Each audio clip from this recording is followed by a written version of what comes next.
안녕하세요. 오늘은 간단하게 감칠맛을 내는 요리 비법과 감칠맛이란 무엇인가에 대해서 잠시 알아볼 수 있도록 하겠습니다. 우리가 흔히 간식의 맛을 단맛과 신맛의 조화라고 얘기를 합니다. 요리의 맛은 짠맛과 감칠맛의 조화라고 얘기를 하는데 신맛, 단맛, 짠맛은 우리가 익히 알고 있죠. 짠맛에 소금이 사용된 것은 5,000년 전부터 소금이 사용이 됐고, 설탕이 사용된 것은 4,000년 전, 그다음에 식초가 사용된 것은 3,500년 전입니다. 그런데 감칠맛의 정체가 밝혀진 데는 채 100년이 되지 않았다라는 거죠. 그 감칠맛이라는 게 어떻게 밝혀지게 됐냐면은 그 요리를 과학으로 생각을 하면서 분자의 세계까지 맛의 영역을 확장시키게 됩니다. 분자 영역까지 파고 들어가면서 이 감칠맛의 존재가 밝혀지게 된 것인데, 식재료 안에 포함되어 있는 단백질이 20가지 이상의 아미노산이 존재하게 되는데, 그 가운데 글루탐산이라는 이 아미노산이 감칠맛 기능을 담당하는 것임을 밝혀내게 된 것입니다.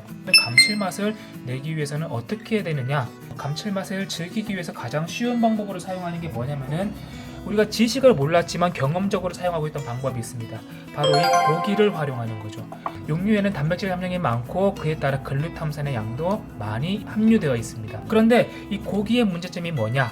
가격이 비싸다라는 것이죠. 고기 가격이 비싸다 보니까 다른 재료들을 찾기 마련입니다. 채소들에도 단백질이 존재하긴 하지만 고기에 비할 바는 못 되죠. 그런데 특이한 채소가 있습니다. 이 토마토, 잘 익은 토마토는 59%의 수치로 이 안에 유리 글루탐산이 존재를 하기 때문에 이걸 잘 익혀 먹게 되면은 충분히 감칠맛 넘치는 그런 맛을 낼 수도 있다라는 겁니다. 감칠맛의 특이한 특성을 한 개 더 얘기를 하자면은, 이 감칠맛은 상승작용이라는 것이 있습니다. 글루탐산 하나만으로도 감칠맛을 낼 수 있기는 하지만 여러 가지 재료를 궁합을 맞춰서 사용을 할 때 이 감칠맛이 엄청나게 증가하게 되는 현상을 감칠맛의 상승작용이라고 얘기를 한다라는 겁니다. 단백질에는 아미노산 계열의 MSG, 핵산 계열의 IMP나 GMP가 존재하게 되는데, MSG 아미노산이 풍부하게 들어있는 이 다시마와 IMP가 풍부한 이 멸치 또는 가쓰오부시, 일본에서는 가쓰오부시를 많이 사용합니다.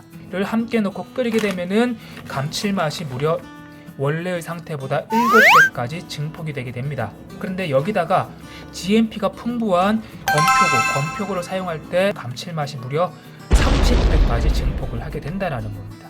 정리하자면, 가정에서 가장 간단하게 감칠맛 넘치는 맛있는 국물 육수를 만들기 위해 필요한 재료는 다시마와 멸치, 표고버섯의 조합으로 이루어진 형태가 되겠습니다. 다시마와 멸치, 표고버섯은 모두 말린 형태의 재료가 감칠맛을 이끌어내는데 좋겠다라는 겁니다. 자, 이러한 재료들이 1대1의 비율일 때 가장 감칠맛이 강하게 느껴진다고 합니다. 정확한 비율을 의미한다기보다 10대1, 100대1의 비중에 상대적으로 1대1의 비율을 제시한 것이기 때문에 각 재료들을 비슷한 양의 수준에서 넣어주시면 되겠다라는 겁니다. 또한 나트륨 소금이죠. 소금도 맛있는 맛을 느끼게 해주는 필수 요소이니 감칠맛 재료를 우려낸 후에 소금으로 취향껏 간을 맞춰주면은 훌륭한 국물 요리의 기본을 완성하실 수가 있으실 겁니다. MSG를 넣으면은 소금의 섭취량도 줄일 수가 있습니다. 자, 여기 보이는 이 그래프의 내용은 소금만 사용했을 때와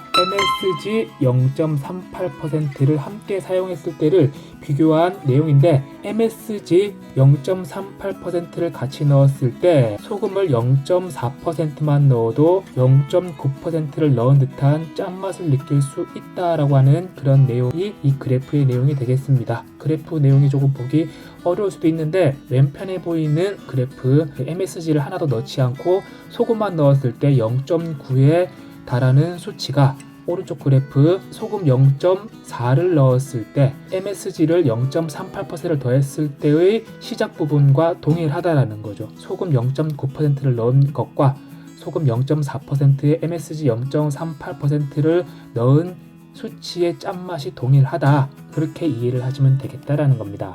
자, 그 다음에 마지막으로 한 가지만 더 말씀드리자면은 MSG 화학조미료의 유해성에 관한 내용입니다. 화학조미료란 말 때문에 화학약품으로 화학적 합성을 통해서 만들어내는 것으로 생각할 수가 있겠으나 MSG 화학 조미료는 미생물 발효의 형태로 만들어내는 것이 인공감미료 MSG라는 것입니다. 발효 조미료라고 부르는 게 더 맞을 수도 있겠는데 우리나라 식품공정상으로 천연 조미료와 화학 조미료 두 가지로 분류하기로 결정했기 때문에 천연 조미료 아니면은 화학 조미료 이 두 가지 중에 하나로 결정이 된다는 겁니다. 천연 재료인 다시마에서 MSG 글루탐산 30g을 추출하기 위해서는 40kg의 다시마가 필요하다고 합니다. 상업적으로 조미료를 만들기에는 상당히 비효율적이죠. 그래서 글루탐산을 효과적으로 추출하기 위해서 글루탐산을 대량으로 만들어내는 미생물을 발효시켜서 MSG 조미료를 만들게 되는 것입니다. 천연 상태에서는 존재할 수 없는 농도의 글루탐산이기 때문에